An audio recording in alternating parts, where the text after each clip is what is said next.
ప్రభాస్ హీరోగా నాగ్ అశ్విన్ దర్శకత్వంలో తెరకెక్కిన కల్కి 2898 ఏడి సినిమా పాన్ ఇండియా స్థాయిలో బాక్స్ ఆఫీస్ వద్ద కలెక్షన్ల సునామీ సృష్టించిన సంగతి తెలిసిందే.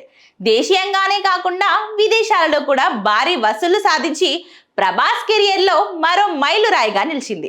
దర్శకుడు నాగ్ అశ్విన్ ఊహాశక్తి, టెక్నికల్ ప్రెజెంటేషన్ సినిమాకు ప్రత్యేక గుర్తింపు తెచ్చాయి. ఈ విజయంతో సీక్వెల్ పై అంచనాలు భారీగా పెరిగాయి. ఇప్పుడు ఈ భారీ ప్రాజెక్ట్ కొనసాగింపుగా కల్కి 2 చిత్రీకరణ అధికారికంగా ప్రారంభమైంది. హైదరాబాద్ సమీపంలోని శంకర్పల్లి వద్ద ప్రత్యేకంగా నిర్మించిన భారీ సెట్స్ లో కీలక సన్నివేశాలు తెరకెక్కిస్తున్నారు. తాజాగా అశ్వత్థామ పాత్రధారి అమితాబ్ బచ్చన్ షూటింగ్ లో పాల్గొనడం చిత్ర యూనిట్ లో కొత్త ఉత్సాహాన్ని నింపింది. మొదటి భాగంలో ఆయన పాత్రకు వచ్చిన రెస్పాన్స్ దృష్ట్యా సీక్వెల్ లో అశ్వత్థామ ట్రాక్ మరింత విస్తృతంగా ఉండబోతుందని టాక్ వినిపిస్తుంది. కల్కి 2898 ఏడిలో అశ్వత్థామ పాత్ర కథకు వెన్నుముకలా నిలిచింది. మహాభారత కాలం నుంచి చిరంజీవిగా శాపగ్రస్తుడైన యోధుడిగా ఆయన్ని దర్శకుడు చూపించిన తీరు ప్రేక్షకులను బాగా ఆకట్టుకుంది.